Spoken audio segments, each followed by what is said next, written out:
Nestašni drugari idu u krađu.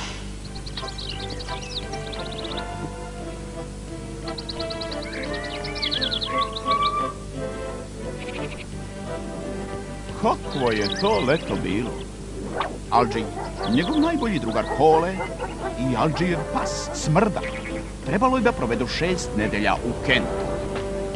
Oformili su bandu koju su nazvali Nestašni drugari, kako bi zajedno išli u avanture i pili pivo od džumbira. Tu su bili još i Ginger i njegova sestra Alice i Sam, devojčica muškog imena. Ali je niko nije zbog toga zadjerkivao, zato što je bila krupna. Jednom je jedan ružni dečak rekao da je muško. Muškarača!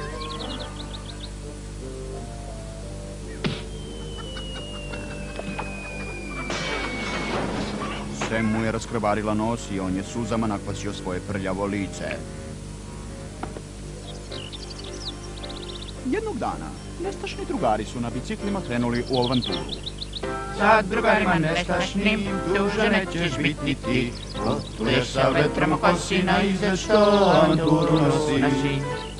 Toliko su se dobro zabavljali da nisu ni primetili da je Alice zaostala.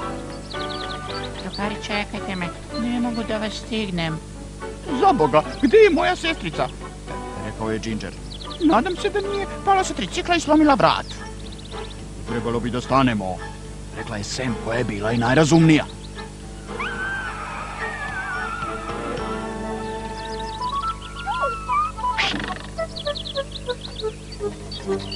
Izvini, baš sam nevaspitan. Obećali smo da više nećemo ići tako brzo.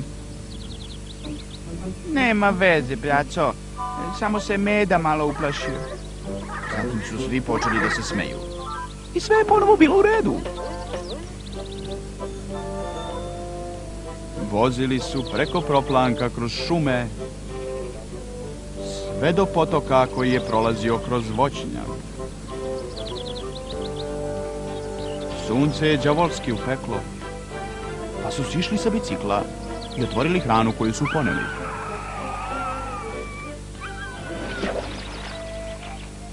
Drugari, suva su mi usta.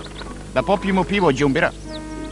Ne, to je glupa ideja, Ginger. Bolje je da prvo vidimo šta nam je teta Fanny spremila za jelo. To je zaista bila dobra ideja. Nestašni drugari su napravili gozbu dostojnu indijskog princa.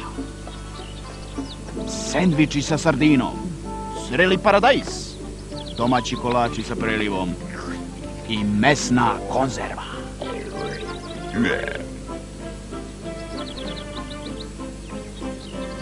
Tu je čak bila i koska za Smrdu.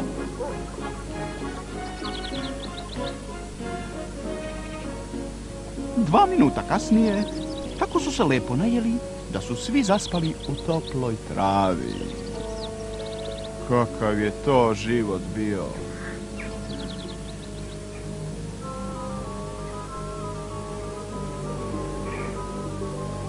Kada su se probudili, osjećalo se zahlađenje u vazduhu.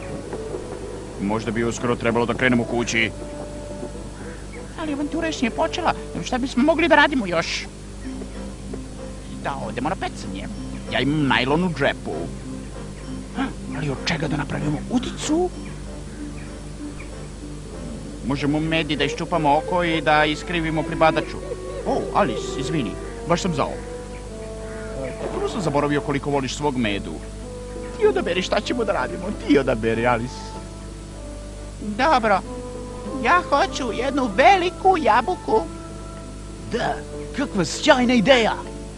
Ubraćemo je. Ali to je krađa. Te jabuke pripadaju farmeru Tregovanu. Ne budi zakeralo.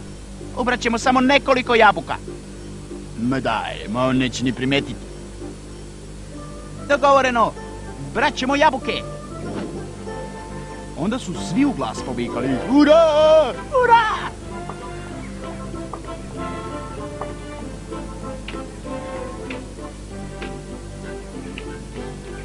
Nestašni drugari su bili željni velikih avantura. Čak je i Smrda poželao jabuku. Pšš, odat ćeš na Smrdo. Ne želimo da nas farmer uhvati. Kako ćemo da uberemo jabuke? Možemo da iskoristimo one merdevine, ali bit će zanimljivije ako se jedan od nas popne drugom na leđa. Zar to nije veoma opasno? Nije ako sam ja dole. Reče Sam hrabro. Ali ti si devojčica. Pa ja mogu da te prebijem kao da sam dečak. Izvini, Reče Ginger po 3. put toga dana. ja ću da je se popnem na ramena. Bravo, Kole, sa srećom. Tada su se svi rukovali sa Kolom.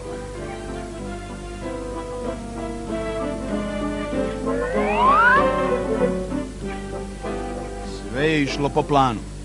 Ali kada su nestašni drugari pojeli jabuke, začuli su pucanj i duboki grub glas. Ej vi, šta to radite? To je bio farmer Tregovan. Kradete moje jabuke, a? Smrda je zarežao kada je farmer krenuo na drugare. Smrdo, sedi. Ali Smrda je štitio svoje prijatelje.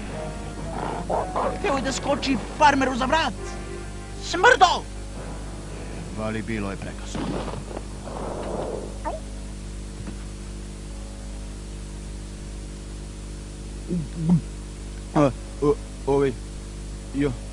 Pa to je bilo baš užasno. Siroti Smrda. Niste smeli to da uradite, reći ću mom ocu. Reci kome god hoćeš. Vi ste jeli moje jabuke. Žao nam je što smo vas potkradali, ali nema potrebe da nam pretite. Alice je još uvek beba. Molim vas da nas pustite. Ako vas pustim, kako ću da nadoknadim jabuke?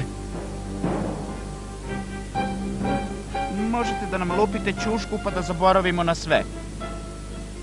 Tako je, klepite nas po nosu. Ura! Ne!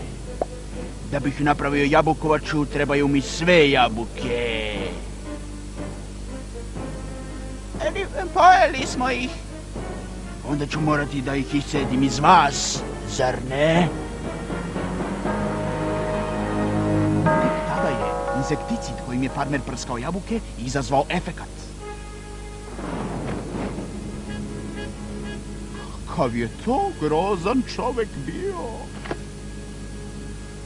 Nešto kasnije, farmer Tregovan je došao do svojih jabuka uz pomoć prese od 10 tona. Sok je sipao u staru hrastovu burad, a od njega je kasnije napravio jabukovaču. Kakvo opojno piće je to bilo! I zato, ako naiđete na Tregovanovu jabukovaču iz 1952. godine, nemojte da je pijete. Osim ako ne volite alkoholna pića od dece.